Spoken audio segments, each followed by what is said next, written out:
ఎందుకు అంటే జనసేన తెలుగుదేశం ప్రభుత్వాలు రేపు భారతీయ జనతా పార్టీకి కొమ్ము కాయబోతున్న సందర్భంగా ఈ రాష్ట్రానికి భారతీయ జనతా పార్టీ చేసినటువంటి అత్యంత దుర్మార్గాన్ని కొనసాగించే ఈ తోక పార్టీల రెండింటిని కట్ చేయాల్సినటువంటి బాధ్యత ఈ రాష్ట్రంలో 5.5 కోట్ల మంది ప్రజల మీద ఉన్నది.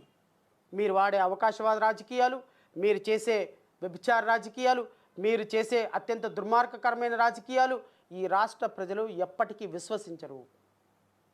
కాబట్టి ఖచ్చితంగా 2024లో జనసేన తెలుగుదేశం ప్రభుత్వం మాత్రం ఏర్పడు, మిగతా ఏ ప్రభుత్వం ఏర్పడిద్దో లేదో ప్రజలు నిర్ణయిస్తారు.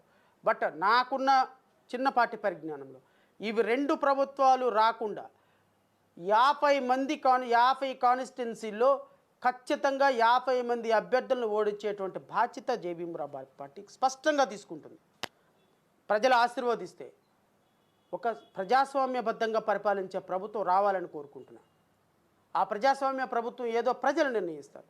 బట్ ఈ రాష్ట్రాన్ని 2014 నుంచి 19 వరకు పరిపాలించినటువంటి తెలుగుదేశం, జనసేన, భారతీయ జనతా పార్టీ, 2014 నుంచి 2024 వరకు పరిపాలించినటువంటి ఇప్పుడున్నటువంటి వైఎస్ఆర్ కాంగ్రెస్ పార్టీ, ఈ 2 పార్టీలకి, ఈ 2 సెట్ ఆఫ్ పార్టీస్కి, అప్పుడున్న 3 పార్టీలకి ఇప్పుడున్నటువంటి పార్టీకి నైతిక అర్హత, ఓటు అడిగే నైతిక అర్హత లేదు అని అయితే మాత్రం నేను చెప్పగలను. ప్రజలు నిర్ణయం తీసుకోండి. ప్రజల ముందు వాస్తవాలు పెట్టాను. ప్రజల ముందు ఈ వాస్తవాలు పెట్టడానికి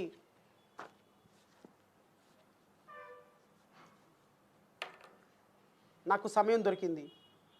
ఇంకా ఈ రోజు నుంచి ప్రతిరోజు కూడా అసలు దళిత బిడ్డలు రాజ్యాధికారంలోకి రాకుండా చేసినటువంటి తెలుగుదేశం ప్రభుత్వం, తెలుగుదేశం అధినేత చంద్రబాబు నాయుడు ఎస్సీ ఎస్టీలని విభజించి ఏ విధంగా శాశ్వతంగా వాళ్ళని అధికారానికి దూరం చేశాడు, ఏ విధంగా మానమాదిగల్ని విభజించారు, ఏ విధంగా ఈరోజు ఒక వర్గం మొత్తాన్ని కన్ను పొడిచి ఈరోజు ఆ వర్గాన్ని ఆయింట్మెంట్ రాసి కళ్ళ నీళ్లు తుడుస్తున్నటువంటి ఒక కపట ప్రేమ ఏ విధంగా ఉందనేది రాబోయే సిరీస్లో పూర్తిగా వివరిస్తారు.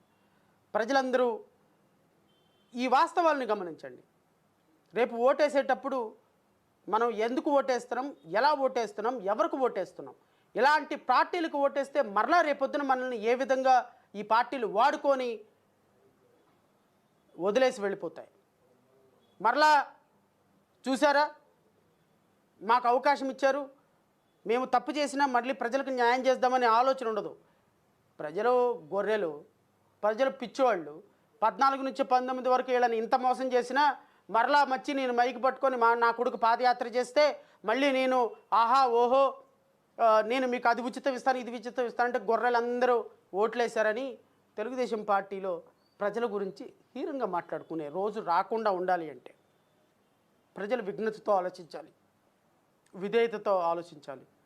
ప్రజలు రాజకీయ పరంగా తమకున్నటువంటి ఓటు హక్కుని కేవలం సినిమా యాక్టర్నో, అయ్యో పాపం జైలుకి వెళ్ళాడనో, అయ్యో పాపం పాదయాత్ర చేశాడనో మాత్రం వేయకుండా నిజంగా మన జీవితాలు బాగు చేసుకోవటానికి ఏదైనా ఒక అవకాశం దొరికితే ఆ అవకాశాన్ని తమ ఓటు హక్కు ద్వారా వినియోగించుకోవాలని మనస్ఫూర్తిగా కోరుకుంటూ ఈరోజు ఈ అవకాశం ఇచ్చినటువంటి రాష్ట్ర ప్రజలందరికీ, నా ఈ లైవ్ని చూసి నా అభిప్రాయాల్ని